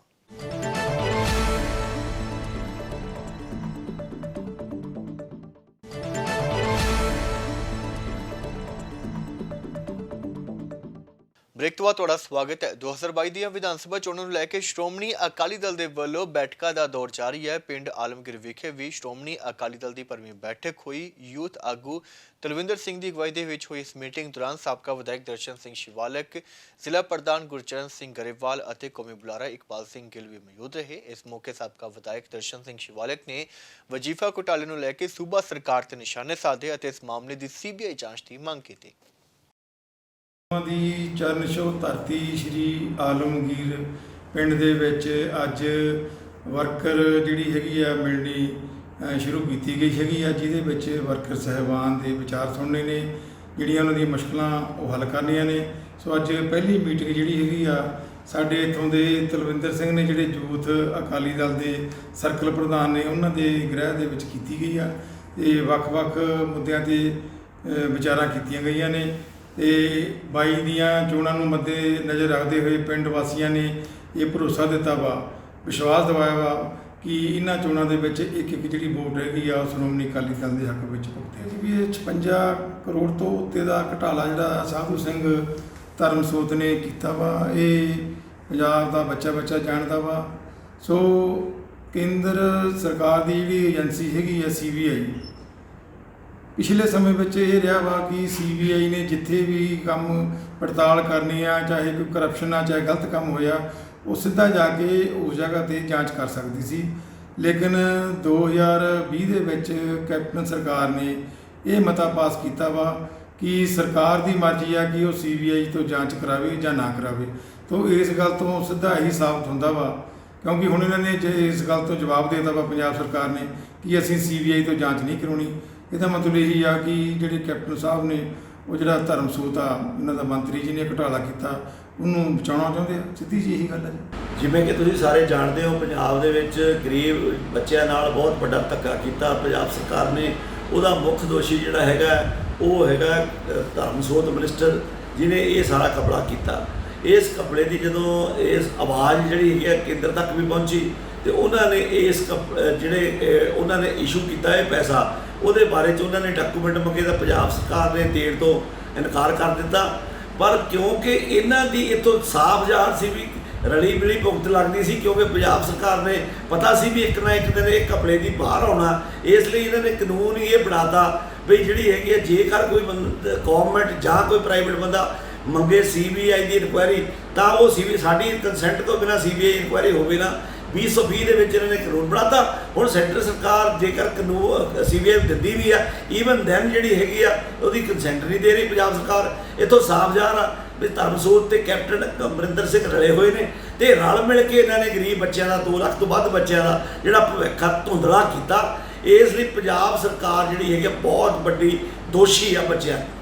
ਲੁਧਿਆਣਾ ਦੇ ਇੱਕ ਨਿੱਜੀ ਹੋਟਲ ਦੇ ਵਿੱਚ ਹਲਕਾ ਸਾਹਨੇਵਾਲ ਦੇ ਕਾਂਗਰਸੀ ਵਰਕਰਾਂ ਦੇ ਵੱਲੋਂ ਅਹਿਮ ਬੈਠਕ ਕੀਤੀ ਗਈ। ਉਹਨਾਂ ਵਿਧਾਨ ਸਭਾ ਚੋਣਾਂ ਦੇ ਵਿੱਚ ਹਰ ਵਾਰ ਬਾਹਰੋਂ ਉਮੀਦਵਾਰ ਉਤਾਰੇ ਜਾਣ ਦਾ ਵਿਰੋਧ ਕੀਤਾ ਹੈ ਅਤੇ ਪਾਰਟੀ ਹਾਈਕਮਾਨ ਨੂੰ ਅਪੀਲ ਕੀਤੀ ਹੈ ਕਿ ਹਲਕਾ ਸਾਹਨੇਵਾਲ ਤੋਂ ਸਥਾਨਕ ਉਮੀਦਵਾਰ ਨੂੰ ਹੀ ਚੋਣ ਮੈਦਾਨ ਦੇ ਵਿੱਚ ਉਤਾਰਿਆ ਜਾਵੇ, ਜਿਸ ਨੂੰ ਲੋਕ ਜਾਣਦੇ ਹੋਣ ਅਤੇ ਲੋਕਾਂ ਦੀਆਂ ਸਮੱਸਿਆਵਾਂ ਦਾ ਹੱਲ ਹੋ ਸਕੇ। ਅੱਜ ਦਾ ਸਾਡਾ ਤੁਸੀਂ ਦੇਖਿਆ ਕਿ ਸਾਡੇ ਸਾਰੇ ਜਿੰਨੇ ਵਰਕਰ ਸਾਹਿਬਾਨ ਨੇ, ਸਾਡੇ ਹਲਕੇ ਦੇ ਲੀਡਰ ਸਾਹਿਬਾਨ ਨੇ, ਅਸੀਂ ਇੱਥੇ ਇੱਕ ਜਗ੍ਹਾ ਤੇ ਇਕੱਤਰ ਹੋਏ ਹਾਂ। ਅਸੀਂ ਹਾਈ ਕਮਾਂਡ ਨੂੰ, ਸ਼੍ਰੀਮਤੀ ਸੋਨੀਆ ਗਾਂਧੀ ਜੀ ਨੂੰ, ਸ਼੍ਰੀ ਰਾਹੁਲ ਗਾਂਧੀ ਜੀ ਨੂੰ, ਪ੍ਰਿੰਕਾ ਗਾਂਧੀ ਜੀ ਨੂੰ, ਕੈਪਟਨ ਅਮਰਿੰਦਰ ਸਿੰਘ ਜੀ ਨੂੰ ਤੇ ਸਾਡੇ ਨਵ ਨਿਯੁਕਤ ਬਣੇ ਪ੍ਰਧਾਨ ਸਰਦਾਰ ਨਵਜੋਤ ਸਿੰਘ ਸਿੱਧੂ ਜੀ ਨੂੰ ਇਹ ਬੇਨਤੀ ਕਰਨੀ ਚਾਹੁੰਦੇ ਆ ਵੀ ਸਾਹਨੇਵਾਲ ਹਲਕੇ ਦੀ ਐਕਟੀ ਵਰਕਰਾਂ ਦੇ ਵਿੱਚ ਜਾ ਕੇ ਉਸ ਦਾ ਸਰਵੇ ਕੀਤਾ ਜਾਵੇ ਤੇ ਉੱਥੋਂ ਦੇਖਿਆ ਜਾਵੇ ਵੀ ਕਿਹੜਾ ਕੈਂਡੀਡੇਟ ਆ ਜਿਹੜਾ ਜਿੱਤਣ ਦੇ ਉਮੀਦਵਾਰ ਯੋਗ ਆ, ਉਸ ਨੂੰ ਟਿਕਟ ਦਿੱਤੀ ਜਾਵੇ, ਬਾਹਰੋਂ ਕੈਂਡੀਡੇਟ ਨਾ ਲਿਆਂਦਾ ਜਾਵੇ। ਉਹੀ ਤਾਂ ਹੀ ਖਮਿਆਜਾ ਭੁਗਤਣਾ ਪੈਂਦਾ। ਮੰਨ ਲਓ ਪਾਰਟੀ ਹਾਈ ਕਮਾਂਡ ਕਿਸੇ ਨੂੰ ਟਿਕਟ ਦੇ ਦੂ, ਸਾਨੂੰ ਤਾਂ ਉਹਦੇ ਨਾਲ ਤੁਰਨਾ ਹੀ ਪੈਣਾ ਵਾ, ਪਰ ਅਸੀਂ ਵਰਕਰਾਂ ਨੂੰ ਆਪਣਿਆਂ ਨੂੰ ਕਿਸੇ ਤਰੀਕੇ ਸੈਟੀਸਫਾਈ ਨਹੀਂ ਕਰ ਸਕਦੇ, ਕਿਉਂਕਿ ਵਰਕਰ ਚਾਹੁੰਦਾ ਸਾਨੂੰ ਕੈਂਡੀਡੇਟ ਉਹ ਜਿਹਾ ਹੋਵੇ ਜਿਹੜਾ ਲੋਕਲ ਹੋਵੇ, ਜਿਹੜਾ ਸਾਨੂੰ ਮਿਲ ਸਕੇ, ਜਿਹਦੇ ਨਾਲ ਅਸੀਂ ਵਿਚਰ ਸਕੀਏ, ਜਿਹੜਾ ਸਾਡੇ ਪੁਰਾਣੇ ਦੁੱਖ ਸੁੱਖ ਵਡਾਉਂਦਾ ਆਉਂਦਾ ਹੋਵੇ। ਹੁਣ ਜੇ ਕੋਈ ਚੰਡੀਗੜ੍ਹ ਤੋਂ ਲਿਆਂਦਾ, ਕੋਈ ਸਮਰਾਲਿਓਂ, ਕੋਈ ਖੰਨਿਓਂ, ਕੋਈ ਕਿਤੋਂ ਹੋਰ ਲਿਆਂਦਾ, ਉਹਨਾਂ ਨੂੰ ਪਾਰਟੀ ਤੌਰ ਤੇ ਵਿਸ਼ਵਾਸ ਨਹੀਂ ਕਰਨਾ, ਕਿਉਂਕਿ ਸਾਡਾ ਜਿਹੜਾ ਓਪੋਜ਼ਿਟ ਕੈਂਡੀਡੇਟ ਆ ਉਹ ਲੋਕਲ ਆ। ਉਹ ਜਿੱਤਣ ਦਾ ਕਾਰਨ ਹੀ ਇਹ ਹੈ ਵੀ ਲੋਕਲ ਆ। ਜੇ ਉਹਦੇ ਮੁਕਾਬਲੇ ਜੋ ਕੈਂਡੀਡੇਟ ਲੋਕਲ ਨੂੰ ਟਿਕਟ ਦਿੱਤੀ ਜਾਊ ਤਾਂ 100% ਅਸੀਂ ਇਹ ਟਿਕਟ ਆ ਜਿਹੜੀ ਜਿੱਤਾਂਗੇ। ਬਿਲਕੁਲ ਜੀ, ਬਿਲਕੁਲ ਸਾਡੀ ਉਹਨਾਂ ਨਾਲ ਵੀ ਗੱਲ ਚੱਲ ਰਹੀ ਆ। ਅਸੀਂ ਕੈਪਟਨ ਅਮਰਿੰਦਰ ਸਿੰਘ ਜੀ ਨੂੰ ਵੀ ਬੇਨਤੀ ਕਰ ਰਹੇ ਹਾਂ ਤੇ ਹਾਈ ਕਮਾਂਡ ਮੈਂ ਕੱਲ ਸ਼੍ਰੀ ਨਿਵਾਸ ਸਾਡੇ ਆਲ ਇੰਡੀਆ ਪ੍ਰਧਾਨ ਨੇ ਕ੍ਰਿਸ਼ਨਾ ਲਾਵਾਰੂ ਜੀ, ਉਹਨਾਂ ਨੂੰ ਵੀ ਮਿਲ ਕੇ ਆਏ ਆ। ਸਾਡੇ ਪੰਜਾਬ ਦੇ ਪ੍ਰਧਾਨ ਵਰਿੰਦਰ ਢਿੱਲੋਂ, ਉਹ ਵੀ ਸਾਡੇ ਬੜੇ ਨਿਰਧਾੜਕ ਨੇਤਾ ਨੇ, ਸਾਡੀ ਹਰ ਗੱਲ ਤੇ ਪੂਰੀ ਮਦਦ ਕਰਦੇ ਆ। ਸੋ ਸਾਨੂੰ ਐਕਟੀ ਪੂਰਨ ਤੌਰ ਤੇ ਵਿਸ਼ਵਾਸ ਆ ਵੀ ਐਕਟੀ ਜਿਹੜੀ ਟਿਕਟ ਆ ਉਹ ਜਿੱਤਣ ਵਾਲੇ ਕੈਂਡੀਡੇਟ ਨੂੰ ਮਿਲੂਗੀ। ਲੁਧਿਆਣਾ ਦੇ ਨਿਊ ਹਰਗੋਬਿੰਦ ਨਗਰ ਸਥਿਤ Mittal dental and child clinic ਦੇ ਡਾਕਟਰ ਤੇ ਮਰੀਜ਼ ਦੇ ਪਰਿਵਾਰ ਦੇ ਵੱਲੋਂ ਨਾਜਾਇਜ਼ ਫੀਸ ਵਸੂਲਣ ਦੇ ਇਲਜ਼ਾਮ ਲਗਾਏ ਗਏ ਨੇ। ਪਰਿਵਾਰ ਦਾ ਕਹਿਣਾ ਹੈ ਕਿ ਬੱਚੇ ਨੂੰ ਬੁਖਾਰ ਸੀ ਅਤੇ ਡਾਕਟਰ ਦੇ ਕੋਲੋਂ ਦਵਾਈ ਲੈਣ ਤੇ ਕੋਈ ਫਰਕ ਨਹੀਂ ਪਿਆ। ਦੁਬਾਰਾ ਬੱਚੇ ਨੂੰ ਚੈੱਕ ਕਰਵਾਉਣ ਗਏ ਤਾਂ ਮੁੜ ਤੋਂ ਫੀਸ ਜਮ੍ਹਾਂ ਕਰਵਾਉਣ ਦੇ ਲਈ ਆਖਿਆ ਗਿਆ। ਉਧਰ ਜਦੋਂ ਇਸ ਬਾਰੇ ਡਾਕਟਰ ਨਾਲ ਗੱਲਬਾਤ ਕੀਤੀ ਗਈ ਤਾਂ ਉਹਨਾਂ ਸਾਰੇ ਇਲਜ਼ਾਮਾਂ ਨੂੰ ਗਲਤ ਦੱਸਿਆ। ਉਹਨਾਂ ਕਿਹਾ ਕਿ ਸ਼ਾਮ ਸਮੇਂ ਮਰੀਜ਼ ਤੋਂ ਜਨਰਲ OPD ਦੀ ਦੁਬਾਰਾ ਫੀਸ ਨਹੀਂ ਲਈ ਜਾਂਦੀ, ਜਦਕਿ ਸਵੇਰ ਸਮੇਂ ਐਮਰਜੈਂਸੀ 'ਚ ਚੈੱਕ ਕਰਵਾਉਣ ਤੇ ਹੀ ਫੀਸ ਲਈ ਜਾਂਦੀ ਹੈ। ਡਾਕਟਰ ਗੌਰਵ ਮਿੱਤਲ ਦੇ 27 ਤਰੀਕ ਨੂੰ ਸਵੇਰੇ ਆਪਣੇ ਬੱਚੇ ਨੂੰ ਦਿਖਾਉਣ ਗਿਆ, ਜੋ 11 ਮਹੀਨੇ ਦਾ ਬੱਚਾ। ਉਹ ਕਹਿੰਦੇ ਜੀ ਕੋਈ ਪ੍ਰੋਬਲਮ ਹੈ, ਦੇਖੋ। ਉਹਨਾਂ ਨੇ ਮੈਡੀਸਨ ਦਿੱਤੀ ਔਰ ਉਹ ਰਾਤ ਨੂੰ ਬਲਕਿ ਬੁਖਾਰ ਚੜ੍ਹ ਗਿਆ ਤੇ ਸਵੇਰੇ ਫਿਰ 28 ਨੂੰ ਗਏ ਕਿ ਡਾਕਟਰ ਸਾਹਿਬ ਦੇਖੋ ਇਹਨਾਂ ਨੂੰ ਬੁਖਾਰ ਚੜ੍ਹ ਗਿਆ। ਰਿਸੈਪਸ਼ਨਿਸਟ ਕਹਿੰਦੇ ਜੀ ਵੀ ਉਹਨਾਂ ਨੇ ਡਾਕਟਰ ਨਾਲ ਗੱਲ ਕੀਤੀ, ਡਾਕਟਰ ਸਾਹਿਬ ਨੇ ਕਿਹਾ ਵੀ ਇਹਨਾਂ ਤੋਂ 500 ਰੁਪਏ ਲੈ। ਜਦ ਕਿ 27 ਤਰੀਕ ਨੂੰ ਇਹਨਾਂ ਨੇ 500 ਰੁਪਏ ਦੇ ਕੇ ਪਰਚੀ ਕਟਾਈ ਔਰ ਉਸ ਤਰੀਕ ਉਹਦੇ ਇਹਨਾਂ ਦੀ ਜਿਹੜੀ ਸਲਿੱਪ ਹੈ ਉਹਦੇ ਉੱਪਰ ਲਿਖਿਆ ਹੋਇਆ ਵੈਲਿਡ ਅਪ ਟੂ 31/7। ਉਹ ਮੈਂ ਤੁਹਾਨੂੰ ਦਿਖਾਈ ਆ। ਹੁਣ ਇਹਨਾਂ ਨੇ ਕਿਹਾ ਵੀ ਬੇਟੇ ਨੇ ਵੀ ਤੁਸੀਂ ਤਾਂ ਵੈਲਿਡ ਅਪ ਟੂ 31/7 ਲਿਖਿਆ ਹੋਇਆ, ਫਿਰ ਤੁਸੀਂ ਕਿਸ ਗੱਲ ਦਾ 500 ਮੰਗ ਰਹੇ ਹੋ? ਕਹਿੰਦੇ ਜੀ ਤੁਸੀਂ ਮਾਰਨਿੰਗ ਟਾਈਮ ਆਏ ਹੋ ਅਤੇ ਇਹ ਤੁਹਾਨੂੰ ਦਿਖਾਉਣਾ ਹੀ ਪਏਗਾ, ਦੇਣਾ ਹੀ ਪਏਗਾ। ਉਹ ਕਹਿੰਦੇ ਫਿਰ ਇਹ ਕਿਉਂ ਲਿਖਿਆ ਤੁਸੀਂ ਵੈਲਿਡ ਅਪ ਟੂ? ਕਹਿੰਦੇ ਮੇਰੀ ਡਾਕਟਰ ਸਾਹਿਬ ਨਾਲ ਗੱਲ ਕਰੋ। ਉਹਨਾਂ ਨੇ ਡਾਕਟਰ ਸਾਹਿਬ ਨਾਲ ਗੱਲ ਨਹੀਂ ਕਰਾਈ, ਉਹਨੇ ਡਾਕਟਰ ਨੂੰ ਫੋਨ ਕੀਤਾ। ਉਹ ਕਹਿੰਦੇ ਫਿਰ ਇੱਦਾਂ ਕਰੋ, ਇਹਨਾਂ ਨੂੰ ਕੋਲ 350 ਦੇ ਦੇਣ, ਈਵਨਿੰਗ ਫੀਸ ਦੇ ਦੇਣ। ਕਮਾਲ ਹੋ ਗਈ। ਉਹ ਕਹਿੰਦੇ ਵੀ ਮੈਂ ਤੁਹਾਨੂੰ ਕਿਸ ਗੱਲ ਦੇ ਦਿਆਂ, ਤੁਸੀਂ ਪਹਿਲਾਂ ਬੱਚੇ ਨੂੰ ਤਾਂ ਦੇਖੋ, ਬੱਚੇ ਨੂੰ ਨਹੀਂ ਦੇਖ ਰਹੇ ਤੁਸੀਂ, ਮੈਨੂੰ ਪ੍ਰੈਸ਼ਰਾਈਜ਼ ਕਰੀ ਜਾਂਦੇ ਹੋ। ਬੱਚਿਆਂ ਨਾਲੋਂ ਕੀ ਚੰਗਾ ਜੀ, ਹੋਰ ਪੈਸੇ ਵੀ ਦੇ ਦਿਆਂਗੇ, ਲੇਕਿਨ ਪਹਿਲਾਂ ਬੱਚੇ ਨੂੰ ਦੇਖੋ। ਉਹ ਕਹਿੰਦੇ ਨਹੀਂ ਜੀ ਪਹਿਲਾਂ ਪੈਸੇ ਜਮ੍ਹਾਂ ਕਰੋ। ਮੈਂ ਭਾਈ ਸਾਹਿਬ ਮੇਰੇ ਕੋਲ ਮੈਂ ਇੱਥੇ ਸੀਗਾ ਕਿ ਰਿਸੈਪਸ਼ਨਿਸਟ ਦੇ ਕੋਲ ਆਈ ਸੀਗੇ ਇੱਕ ਦਿਨ ਪਹਿਲਾਂ ਸਾਨੂੰ ਦਿਖਾਤੀ ਗਈ ਸੀਗੀ ਆਪਣੇ ਬੱਚੇ ਨੂੰ ਬੁਖਾਰ ਸੀਗਾ, ਦਵਾਈ ਦਿੱਤੀ ਹੋਈ ਸੀਗੀਆਂ। ਅਗਲੇ ਦਿਨ ਸਵੇਰੇ ਇਹਨਾਂ ਦੀ ਵਾਈਫ ਦਾ ਫੋਨ ਆਇਆ ਮੈਨੂੰ ਕਿ ਡਾਕਟਰ ਸਾਹਿਬ ਬੱਚੇ ਦਾ ਬੁਖਾਰ ਨਹੀਂ ਉਤਰ ਰਿਹਾ। ਮੈਂ ਇਹਨਾਂ ਨੂੰ ਕਿਹਾ ਮੈਡਮ ਬੱਚੇ ਦਾ ਬੁਖਾਰ ਉਤਰਨ 'ਚ ਥੋੜ੍ਹਾ ਟਾਈਮ ਲੱਗਦਾ, ਤੁਸੀਂ ਥੋੜ੍ਹਾ ਵੇਟ ਕਰੋ, ਜੇ ਫਿਰ ਵੀ ਤੁਹਾਨੂੰ ਕੋਈ ਦਿੱਕਤ ਹੈ ਤੁਸੀਂ ਅੱਜ ਸ਼ਾਮੀ ਮੈਨੂੰ ਦਿਖਾ ਜਾਓ। ਵੈਸੇ ਕੱਲ੍ਹ ਸ਼ਾਮੀ ਦਿਖਾਓਗੇ ਤਾਂ ਬੈਟਰ ਰਹੋਗੇ, ਕਿਉਂਕਿ ਤੁਹਾਡਾ ਬੱਚੇ ਨੂੰ 1-1.5 2 ਦਿਨ ਲੱਗਣੇ ਆ, ਦਵਾਈ ਤੁਹਾਨੂੰ ਦਿੱਤੀ ਹੋਈ ਹੈ ਜਾਇਜ਼ ਤਰੀਕੇ ਨਾਲ। ਹੁਣ ਮੈਂ ਆਪਣੀ OPD ਕਰਕੇ ਚਲਾ ਗਿਆ ਤੇ ਇਹਨਾਂ ਨੇ ਮੇਰੇ ਕੋਲ ਇੱਥੇ ਉਸ ਵੇਲੇ ਜਿਸ ਟਾਈਮ ਤੇ ਰਿਸੈਪਸ਼ਨਿਸਟ ਦੇ ਕੋਲ ਆਏ, ਇਹਨਾਂ ਨੇ ਪਰਚੀ ਦਿਖਾਈ ਕਿ ਡਾਕਟਰ ਸਾਹਿਬ ਨੂੰ ਮਿਲਣਾ। ਉਹਨੇ ਕਿਹਾ ਜੀ ਫੀਸ ਦੇ ਦਿਓ 500 ਰੁਪਏ ਐਮਰਜੈਂਸੀ ਦੀ ਤੇ ਡਾਕਟਰ ਸਾਹਿਬ ਨੂੰ ਕਾ ਬੁਲਾ ਲੈਂਦੇ ਆ। ਇਹਨਾਂ ਨੇ ਕਿਹਾ ਕਿ ਪਰਚੀ ਸਾਡੀ ਵੈਲਿਡ ਹੈਗੀ ਹੈ। ਉਹਨੇ ਕਿਹਾ ਵੀਰ ਜੀ ਪਰਚੀ ਸਵੇਰੇ ਟਾਈਮ ਵੈਲਿਡ ਨਹੀਂ ਹੁੰਦੀ, ਕਿਉਂਕਿ ਐਮਰਜੈਂਸੀ ਟਾਈਮ ਹੈਗਾ, ਐਮਰਜੈਂਸੀ ਹੀ ਹਮੇਸ਼ਾ ਲੱਗਦੀ ਹੈ, ਸ਼ਾਮ ਨੂੰ ਤੁਸੀਂ ਆ ਜਾਓ, ਸ਼ਾਮ ਨੂੰ ਤੁਹਾਡੀ ਪਰਚੀ ਇਹੀ ਚੱਲ ਜਾਊਗੀ। ਉਹ ਕਹਿੰਦੇ ਨਹੀਂ ਮੈਡਮ ਦਿਖਾਣਾ ਸਵੇਰੇ ਹੈ। ਉਹਨੇ ਫਿਰ ਮੇਰੇ ਨਾਲ ਗੱਲ ਕੀਤੀ ਕਿ ਸਰ 500 ਰੁਪਏ ਦੇਣ ਨੂੰ ਇੱਛੁਕ ਨਹੀਂ ਹੈਗੇ। ਮੈਂ ਕਿਹਾ ਮੈਡਮ ਡਿਸਕਾਊਂਟ ਦੇ ਦਿਓ, ਠੀਕ ਹੈ ਕੋਈ ਨਹੀਂ 350 ਦੇ ਦਿਓ, ਆਪਣੇ ਕੋਲ ਬੰਦਾ ਆਇਆ ਵਾਪਸ ਨਹੀਂ ਜਾਣਾ ਚਾਹੀਦਾ। ਇੰਨੀ ਗੱਲ ਹੋਈ ਹੈ ਤੇ ਚਲੇ ਗਏ ਵੀਰ ਜੀ। ਨਾ ਮੇਰੇ ਨਾਲ ਦੁਬਾਰਾ ਕੋਈ ਫੋਨ 'ਤੇ ਗੱਲ ਕੀਤੀ, ਨਾ ਮੈਨੂੰ ਕੋਈ ਰਿਕੁਐਸਟ ਕੀਤੀ, ਨਾ ਕੋਈ ਇਹੋ ਜਿਹੀ ਗੱਲ। ਤੇ ਬਾਅਦ 'ਚ ਮੈਨੂੰ ਨਹੀਂ ਪਤਾ ਕੀ ਹੋਇਆ ਕੀ ਨਹੀਂ। ਮੈਂ ਤਾਂ ਰਾਤ ਨੂੰ ਦੇਖੀ ਕਿ ਮੇਰੇ ਫੇਸਬੁੱਕ ਦੇ ਉੱਪਰ ਇਹਨਾਂ ਨੇ ਕੁਝ ਐਲੀਗੇਸ਼ਨਸ ਮੇਰੇ 'ਤੇ ਲਗਾ ਕੇ ਕਮੈਂਟ ਫੇਸਬੁੱਕ 'ਤੇ ਪਾਏ ਹੋਏ ਸੀਗੇ, ਜਿਹੜੀ ਕਿ ਬੜੀ ਡੈਰੋਗੇਟਰੀ ਸੀਗੇ। ਲੁਧਿਆਣਾ ਪੁਲਿਸ ਨੇ ਕਾਰਵਾਈ ਕਰਦਿਆਂ ਹੋਇਆਂ ਵੱਡੀ ਮਾਤਰਾ ਦੇ ਵਿੱਚ ਨਸ਼ੀਲੀਆਂ ਗੋਲੀਆਂ ਸਣੇ 3 ਮੁਲਜ਼ਮਾਂ ਨੂੰ ਗ੍ਰਿਫਤਾਰ ਕੀਤਾ, ਜਿਨ੍ਹਾਂ ਦੇ ਕੋਲੋਂ 3,88,000 ਰੁਪਏ ਦੀ ਡਰੱਗ ਮਨੀ ਅਤੇ ਕਾਰ ਵੀ ਬਰਾਮਦ ਹੋਈ ਹੈ। ਮੁਲਜ਼ਮਾਂ ਦੀ ਪਹਿਚਾਣ ਅਮਿਤ ਅਰੋੜਾ, ਨਵੀਨ ਸੈਣੀ ਅਤੇ ਸੁਸ਼ੀਲ ਕੁਮਾਰ ਵਜੋਂ ਹੋਈ ਹੈ, ਜੋ ਸਰਕਾਰ ਵੱਲੋਂ ਪਾਬੰਦੀਸ਼ੁਦਾ ਨਸ਼ੀਲੀਆਂ ਗੋਲੀਆਂ ਅਤੇ ਕੈਪਸੂਲ ਵੇਚਣ ਦਾ ਗੋਰਖ ਧੰਦਾ ਕਰਦੇ ਸਨ। ਇਹਨਾਂ ਦੇ ਕਬਜ਼ੇ ਦੇ ਵਿੱਚੋਂ 17,300 ਤੋਂ ਵੱਧ ਨਸ਼ੀਲੀਆਂ ਗੋਲੀਆਂ ਤੇ ਕੈਪਸੂਲ ਵੀ ਬਰਾਮਦ ਕੀਤੇ ਗਏ ਨੇ। ਫਿਲਹਾਲ ਪੁੱਛ ਪੜਤਾਲ ਜਾਰੀ ਹੈ।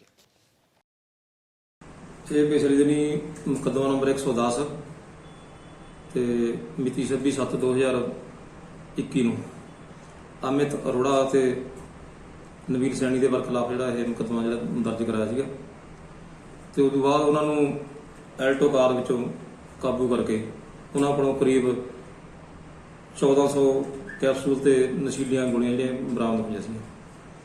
ਉਹਨਾਂ ਦੀ ਫਰਦਰ ਪੁੱਛਗਿੱਛ ਦੇ ਆਧਾਰ ਤੇ ਜਿਹੜਾ ਸੁਸ਼ੀਲ ਕੁਮਾਰ ਨੂੰ ਜਿਹੜਾ ਇਹ ਇਸ ਕੇਸ ਵਿੱਚ ਨਾਮਜ਼ਦ ਕੀਤਾ ਸੀਗਾ। ਪਹਿਲੇ ਦੋਸ਼ੀਆਂ ਦਾ ਪੁਲਿਸ ਰਿਮਾਂਡ ਜਿਹੜਾ ਉਹ ਹਾਸਲ ਕਰਕੇ ਮਾਨਯੋਗ ਅਦਾਲਤ ਤੋਂ ਉਹਨਾਂ ਨੂੰ ਜਿਹੜਾ ਇਹ ਜੁਡੀਸ਼ੀਅਲ ਆਫਟਰ ਰਿਮਾਂਡ ਭੇਜਤਾ, ਜੁਡੀਸ਼ੀਅਲ ਰਿਮਾਂਡ 'ਚ ਭੇਜਤਾ ਤੇ ਸੁਸ਼ੀਲ ਕੁਮਾਰ ਨੂੰ 27/7/2021 ਨੂੰ ਇਹਦੇ ਘਰੋਂ ਕਾਬੂ ਕਰਕੇ ਤੇ ਮਾਨਯੋਗ SP ਸਾਹਿਬ ਨੂੰ ਮੌਕੇ ਆਪਣੇ ਘਰੋਂ ਮੌਕੇ ਤੇ ਬੁਲਾ ਕੇ ਕਰੀਬ 11,000 ਕੈਪਸੂਲ ਤੇ 5,000 ਜਿਹੜੀਆਂ ਇਹ ਨਸ਼ੀਲੀਆਂ ਗੋਲੀਆਂ ਇਹਨਾਂ ਤੋਂ ਬਰਾਮਦ ਕੀਤੀਆਂ ਸੀ ਤੇ ਜਿਨ੍ਹਾਂ ਦਾ ਪੁਲਿਸ ਰਿਮਾਂਡ ਹਾਸਲ ਕਰਕੇ ਜਿਹੜੀ ਪੁੱਛਗਿੱਛ ਕੀਤੀ ਗਈ ਸੀ। ਟੋਕੀਓ ਓਲੰਪਿਕਸ ਦੇ ਵਿੱਚ ਬਾਕਸਿੰਗ ਮੈਚ ਦੇ ਵਿੱਚ ਜਗਰਾਉਂ ਦੇ ਪਿੰਡ ਚੱਕਰ ਦੀ ਖਿਡਾਰਨ ਸਿਮਰਨਜੀਤ ਕੌਰ ਵੀ ਸ਼ਾਮਲ ਹੈ। ਸਿਮਰਨਜੀਤ ਕੌਰ ਦੀ ਜਿੱਤ ਲਈ ਜਗਰਾਉਂ ਵੈਲਫੇਅਰ ਸੁਸਾਇਟੀ ਅਤੇ SSP ਚਰਨਜੀਤ ਸਿੰਘ ਸੋਹਲ ਦੇ ਵੱਲੋਂ ਪਰਮਾਤਮਾ ਅੱਗੇ ਅਰਦਾਸ ਕੀਤੀ ਗਈ ਹੈ ਅਤੇ ਸ਼ੁਭ ਕਾਮਨਾਵਾਂ ਵੀ ਦਿੱਤੀਆਂ ਗਈਆਂ ਨੇ। ਤੁਹਾਨੂੰ ਦੱਸੀਏ ਕਿ ਮੁੱਕੇਬਾਜ਼ੀ ਦੇ ਵਿੱਚ ਸਿਮਰਨਜੀਤ ਕੌਰ ਤੋਂ ਭਾਰਤ ਨੂੰ ਕਾਫੀ ਆਸਾਂ ਨੇ ਅਤੇ ਇਸ ਤੋਂ ਪਹਿਲਾਂ ਵੀ ਸਿਮਰਨਜੀਤ ਕੌਰ ਕਈ ਖੇਡ ਮੁਕਾਬਲੇ ਦੇ ਵਿੱਚ ਜਿੱਤ ਦਾ ਪਰਚਮ ਲਹਿਰਾ ਕੇ ਪੰਜਾਬ ਦਾ ਨਾਮ ਰੋਸ਼ਨ ਕਰ ਚੁੱਕੀ ਹੈ। ਅੱਜ ਦਾ ਜਿਹੜਾ ਇਹ ਅਸੀਂ ਪ੍ਰੋਗਰਾਮ ਕੀਤਾ ਹੈ, ਇਹਦੇ ਵਿੱਚ ਜਗਰਾਉਂ ਵੈਲਫੇਅਰ ਸੁਸਾਇਟੀ ਅਤੇ ਪੰਜਾਬ ਪੁਲਿਸ ਲੁਧਿਆਣਾ ਦਿਹਾਤੀ ਪੁਲਿਸ ਜਿਹੜੀ ਹੈ ਉਹਨਾਂ ਵੱਲੋਂ ਅਸੀਂ ਬੜੀ ਸ਼ੁਭ ਕਾਮਨਾਵਾਂ ਜਿਹੜੀਆਂ ਹੈ ਆਪਣੇ ਟੋਕੀਓ ਓਲੰਪਿਕਸ ਦੇ ਵਿੱਚ ਸਾਡੇ ਇਲਾਕੇ ਵਿੱਚੋਂ ਜਿਹੜੇ ਸਿਮਰਨਜੀਤ ਕੌਰ ਬਾਠ ਗਏ ਨੇ 60 kg ਬਾਕਸਿੰਗ ਦੇ ਵਿੱਚ ਉਹ ਕੰਪੀਟ ਕਰ ਰਹੇ ਨੇ। ਕੱਲ੍ਹ ਉਹਨਾਂ ਦਾ ਮੈਚ ਵੀ ਹੈ। ਅਸੀਂ ਉਹਨਾਂ ਨੂੰ ਆਪਣੇ ਵੱਲੋਂ ਸ਼ੁਭ ਕਾਮਨਾਵਾਂ ਤੇ ਬੈਸਟ ਆਫ ਲੱਕ ਕਹਿ ਰਹੇ ਨੇ। 2010 ਦੇ ਵਿੱਚ ਬਾਕਸਿੰਗ ਸ਼ੁਰੂ ਕੀਤੀ ਸੀਗੀ ਔਰ ਬਹੁਤ ਹੀ ਗਰੀਬ ਪਰਿਵਾਰ ਚੋਂ ਉੱਠ ਕੇ ਇਸ ਪੱਧਰ ਤੇ ਪਹੁੰਚਣਾ ਮੈਂ ਸਮਝਦਾ ਕਿ ਇੱਕ ਕਰਾਮਾਤ ਆ। ਸਿਰਫ 10 ਸਾਲਾਂ ਦੇ ਵਿੱਚ ਓਲੰਪਿਕ ਦੇ ਵਿੱਚ ਪਹੁੰਚਣਾ, ਉਹਦੀ ਮਿਹਨਤ, ਉਹਦੇ ਪਰਿਵਾਰ ਦੀ ਮਿਹਨਤ ਔਰ ਪਿੰਡ ਵਾਸੀਆਂ ਦੀ ਸਾਰਿਆਂ ਦਾ ਜਿਹੜਾ ਰਲ ਕੇ ਇੱਕ ਕਲਚਰ ਕ੍ਰੀਏਟ ਕੀਤਾ, ਇਹ ਸਾਰਾ ਰਲ ਕੇ ਅਸੀਂ ਇਸ ਲੈਵਲ ਤੇ ਪਹੁੰਚੇ ਹਾਂ। ਔਰ ਸਿਮਰਨਜੀਤ ਨੂੰ ਬਹੁਤ ਬਹੁਤ ਸ਼ੁਭ ਕਾਮਨਾਵਾਂ ਨੇ। ਉਮੀਦ ਆ ਕਿ ਉਹ ਗੋਲਡ ਮੈਡਲ ਜਿੱਤੇਗੀ ਔਰ ਸਾਡੀਆਂ ਸਾਰਿਆਂ ਦੀ ਜਗਰਾਉਂ ਵਾਸੀਆਂ ਦੀਆਂ ਚੱਕਰ ਵਾਸੀਆਂ ਦੀਆਂ ਸਭ ਦੀਆਂ ਸ਼ੁਭ ਕਾਮਨਾਵਾਂ ਉਹਦੇ ਨਾਲ। ਸ਼੍ਰੋਮਣੀ ਗੁਰਦੁਆਰਾ ਪ੍ਰਬੰਧਕ ਕਮੇਟੀ ਦੇ ਸਾਬਕਾ ਪ੍ਰਧਾਨ ਜਥੇਦਾਰ ਜਗਦੇਵ ਸਿੰਘ ਤਲਵੰਡੀ ਦੀ ਧਰਮਪਤਨੀ ਮਹਿੰਦਰ ਕੌਰ ਦਾ ਦੇਹਾਂਤ ਹੋ ਗਿਆ। ਉਹ ਪਿਛਲੇ ਕਾਫੀ ਸਮੇਂ ਤੋਂ ਬਿਮਾਰ ਸਨ ਅਤੇ ਚੰਡੀਗੜ੍ਹ PGI ਦੇ ਵਿੱਚ ਜਿਹੜੇ ਇਲਾਜ ਸਨ, ਜਿੱਥੇ ਕਿ ਉਹਨਾਂ ਨੇ ਆਖਰੀ ਸਾਹ ਲਏ ਨੇ। ਮੁੱਖ ਮੰਤਰੀ ਕੈਪਟਨ ਅਮਰਿੰਦਰ ਸਿੰਘ ਦੇ ਵੱਲੋਂ ਵੀ ਦੁੱਖ ਦਾ ਪ੍ਰਗਟਾਵਾ ਕੀਤਾ ਗਿਆ। ਜਾਣ ਤੋਂ ਪਹਿਲਾਂ ਇੱਕ ਨਜ਼ਰ ਸੁਰਖੀਆਂ ਤੇ ਇੱਕ ਵਾਰ ਫਿਰ ਤੋਂ।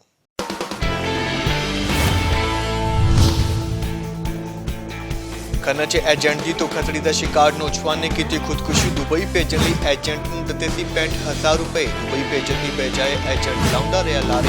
ਪੀੜਤ ਨੇ ਨਿਕਲਿਆ ਜ਼ਹਿਰ, ਇਲਾਜ ਦੌਰਾਨ ਹੋਈ ਮੌਤ।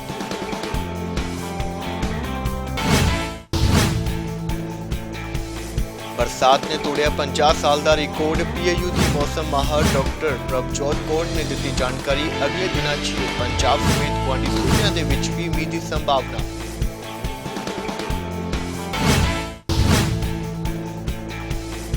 आशा वर्कर ने डिप्टी कमिश्नर दफ्तर का किया कराओ पांडे खड़का के सूबा सरकार के खिलाफ जताया रोस। उनकी मंग नूं लैके आवाज की बुलंद। हरियाणा के पैटर्न ते तनखाहां की कीती मंग।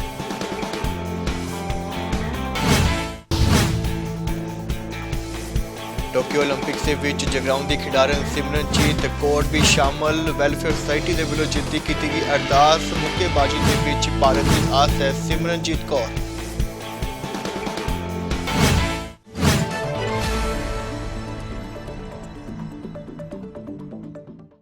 फिलहाल लुधियाना खबरनामा के विच बस इन्ना ही। जेकर तुसीं कोई भी जानकारी ਜਾਂ ਸੁਝਾਅ ਸਾਡੇ ਨਾਲ ਸਾਂਝਾ ਕਰਨਾ ਚਾਹੁੰਦੇ ਹੋ ਤਾਂ news@fastfood.in ਤੇ ਸਾਡੇ ਨਾਲ ਸੰਪਰਕ ਕਰ ਸਕਦੇ ਹੋ। ਇਸ ਤੋਂ ਇਲਾਵਾ ਸਾਨੂੰ www.fastfood.in ਤੇ ਆਨਲਾਈਨ ਵੀ ਦੇਖ ਸਕਦੇ ਹੋ। ਮੈਨੂੰ ਤੋਂ ਇਜਾਜ਼ਤ, ਧੰਨਵਾਦ।